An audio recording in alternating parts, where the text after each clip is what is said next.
Oke, jadi nggak sengaja gue coba scrolling dan gue menemukan salah satu berita yang ini. Ini dia harga iPhone XS, XS Max, dan iPhone XR di pasar Indonesia. Dan you know what, ini tahun 2018 beritanya dan harganya gue udah lupa anjir. Dan untuk XR di varian 128 GB harganya 16 juta. Anjir, lebih mahal daripada iPhone 16 ya.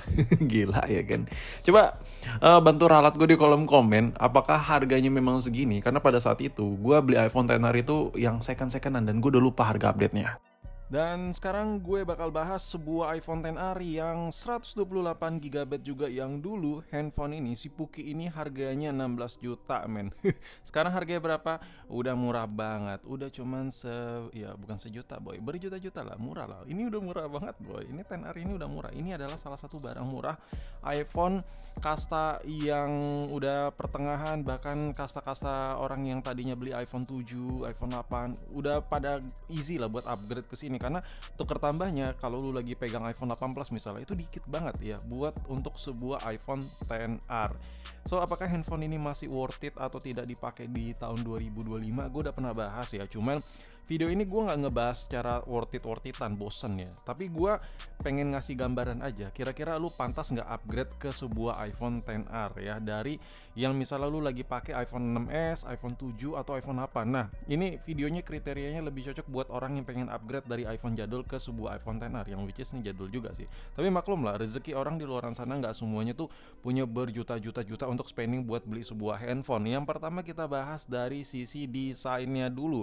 Handphone ini punya karakter desain yang nggak bisa lu anggap kayak pamer-pamer di coffee shop gitu, nongkrong gitu, nggak bisa boy, nggak bisa sama sekali. Handphone ini nih udah nggak cocok buat lu flexing gitu. Pokoknya udah beda lah. Yang pertama lu bisa lihat sendiri kameranya sebiji ya. Ini udah kayak iPhone 16 cuman ini versi kismin nih. Kalau lu pengen pamer yang ada lu diketawain. So lu di luar sana yang pengen beli iPhone XR dan alasan di otak lu itu buat gengsi, coba lu pikir-pikir lagi deh, mending lu beli Android deh, karena di harga yang setara dengan XR ini lu dapat Android yang powerful, overkill, gila, killer lah intinya.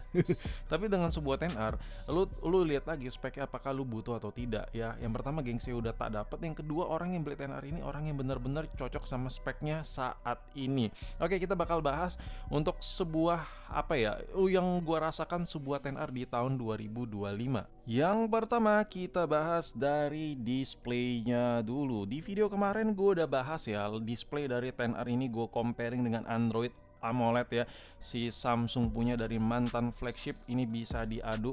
Lalu coba compare layarnya warnanya nimbul ya kan, meskipun belum AMOLED belum OLED ya kan, dan nggak bisa dianggap sepele. Tapi ada tapinya. Kalau lu beli sebuah XR yang layarnya masih Orient Apple, dan lu bakal ngerasain sensasi yang oke punya menurut gue. Nah, dan kalau kita bahas secara spesifik masalah displaynya, apakah lu berasa upgrade gak? Gue berasa upgrade gak nih bang? Karena gue lagi pakai iPhone 6s, iPhone 7 atau iPhone 8 lah. Pokoknya lu antara itu, gue bisa bilang 1000%, 1.000.000% lu berasa upgrade. Yang pertama dia itu udah poni ya, yang biasanya itu jidatnya tebel ya, cuman ada kekopongan doang, sekarang diisi dengan layar-layar.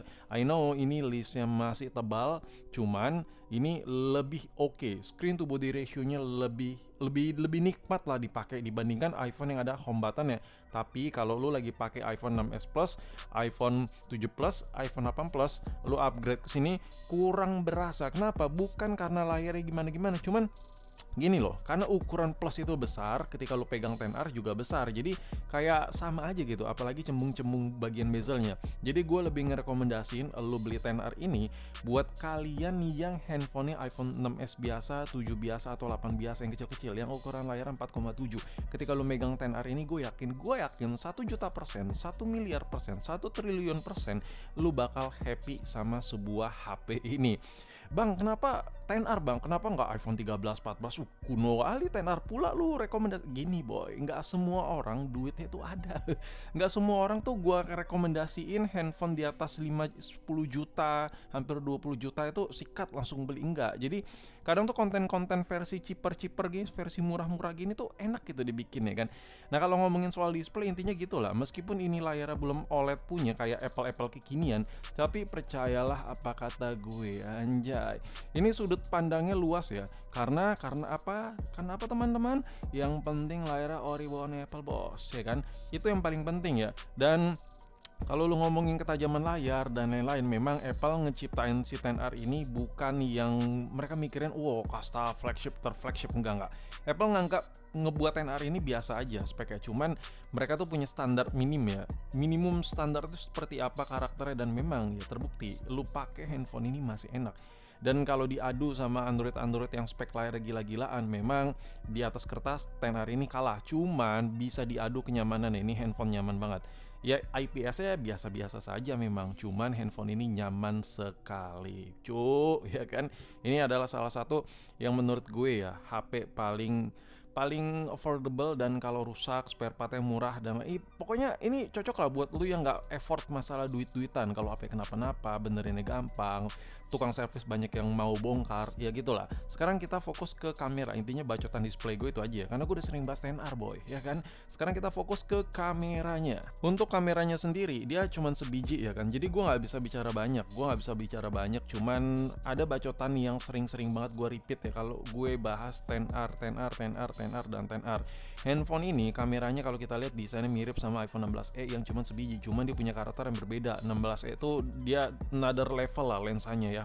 Cuman kalau ini bener-bener yang menurut gue ya, kalau lu beli iPhone SE 2022 yang which is lebih baru dari XR ini, lu rugi, mendingan beli ini. Kalau lu fokus pengen video recording ya, karena iPhone SE 2022 basic dari iPhone 8 modulnya. Ini modulnya gede. Kamera XR ini modulnya gede, basicnya modulnya gede sekali. Jadi sensor-sensornya itu jauh sedikit lebih bigger dibandingkan iPhone 8 sekalipun. Jadi alhasil apa? Memang untuk foto handphone ini kalah ya. Untuk foto, gue ambil contoh aja deh. Misalnya lu jepret gini ya, lu buat foto-foto gini, cekrek gini. Nah, si iPhone SE 2020, iPhone SE 2022, dia tuh punya karakter yang memang lebih enak gitu. Jadi lu nggak usah ribet-ribet lagi ngedit warnanya, itu udah modern banget. Kayak lu tau lah, kayak HP-HP tua banget tuh kalau hasil foto tuh kayak punya ciri khas, tuningan hasil warna foto itu kayak something different gitu dengan HP kekinian. Cuman XR ini kalahnya di situ. Cuman ketika lu buat video recording ya, pakai buat perekaman video, sensor itu nggak pernah bohong ya, nggak pernah bohong. Gua udah pernah bandingin dan gue udah sering bandingin iPhone SE kelabakan ngelawan XR ya. Untuk video recording ini handphone kepake banget. Ini lagi menu video recording dan lu bisa lihat sendiri pencahayaannya modern sekali. Jadi kalau lu lagi pakai iPhone 12, iPhone 13 ya kan, dan lu rekam video, misalnya temen lu punya iPhone 12, temen lu lagi pakai iPhone 13, dan lu nggak punya dana buat beli iPhone 12, 13, tapi lu butuh perekaman video, lu pengen punya kamera yang bagus buat ngerekam, lu beli aja XR. Ketika lu ngerekam pakai XR ini di pencahayaan yang bagus, kondisi yang bagus, itu hasilnya 11-12 sama sebuah iPhone 12 dan iPhone 13, mirip banget. Kalahnya XR apa? Ketika lu foto agak-agak gelap, rekam video agak gelap, nah dia kalah. Low-lag-nya kurang, di situ aja. Cuman ketika lu buat rekam video, ini nikmat sekali. Ini nikmat sekali. Kita langsung praktek aja lah. Gue langsung coba praktek ya. Kita coba rekam dan lu bakal lihat ya, bakal paham hasilnya seklimaks apa. Oke? Ini sumpah deh, ini video nggak jelas anjir, gue bikinnya kayak ala-ala banget. Ini udah gue rekam dan lu bisa lihat ya. Ini halus sekali ya. Halus sekali, dan lu nggak bakal dapat di Android yang harganya sejajar dengan XR, serius, lu nggak bakal dapat untuk perekaman video. Ini menurut gue salah satu handphone yang enak banget ya lu jadiin buat mungkin lu ya konten kreator versi low budget lah, versi budgeting parah ya kan. Ini hasil perekaman videonya gue yang make iPhone 15, iPhone 16 aja gue suka banget sama perekaman video dari XR. Yang penting cahayanya proper. Satu hal yang gue notice, bang, gue rekam pakai XR kok agak burik. Enggak ya, lu harus tahu mainin cahayanya. Yang penting cahayanya harus proper. Lu ngerekam di outdoor, lu harus pakai cahaya, lu harus pakai jam yang bagus ya. Jam terbang lu harus bagus. Anjir, gue ngomong dengan lantur, anjir. Lapar boy. Kalau lu pakai XR, lu kalau ngerekam minimal ya, kalau lu di outdoor, lu harus siang-siang, pagi-pagi, sore-sore. Intinya cahayanya tuh proper lah. Kalau lu ngerekam di dalam ruangan kayak gue gini, gue ada cahaya, ada setup cahaya tambahan buat studio ini ya kan. Dan itu hasilnya pasti klimaks. Lu harus effort dikit boy. Ini soalnya bukan HP mahal ya. Dan kelebihannya itu sih yang ada di XR. Kalau kita bahas masalah kamera, kalau lu tanya fiturnya bla bla bla, enggak, lu jangan tanya fitur ya. Ini biasa saja, fiturnya biasa ya. Tapi untuk hasil ini masih bisa diadu nih XR. Dan untuk baterai consumptionnya pun gue udah ngetes ya. Ini gue lebih sering nonton YouTube, gue coba. Ini masih irit banget dan masih enak banget ya. Dan gue betah nonton itu pakai handphone ini ya. Ini yang penting tuh LCD-nya masih bening, masih bawaan, itu udah dijamin jos parah. Dan kalau lu lagi pakai iPhone 7, 6s atau iPhone 8 dan lu upgrade ke XR ini, lu bakal berasa banget kok. Berasa banget upgrade ya. Kok baterainya awet banget ya. Mungkin orang di luaran sana yang sudah terbiasa pakai misalnya iPhone 14 Plus ya kan, 15 Plus, dan lu beli XR ya kayak downgrade, nah lu bakal berasa baterainya biasa saja. Tapi buat teman-teman kita di luaran sana yang lagi pakai iPhone yang terlalu jadul, pakai iPhone 6s, pakai iPhone 7, pakai iPhone 8, dan ketika lu upgrade ke sebuah XR ini, meskipun baterai health XR itu di 70-an persen, di 80-an persen BH-nya, ini bakal berasa upgrade banget baterai. Lu bakal ngerasa awet banget baterainya. Dan selebihnya gue nggak bisa kasih tambahan bacotan ya, karena menurut gue udah lah, enough lah. Itulah yang bisa gue gambarin ke kalian dari sebuah XR di tahun 2025. Kalau lu lagi pakai 6s, iPhone 7, iPhone 8, lu upgrade ke XR, lu pasti 1 juta% berasa upgrade.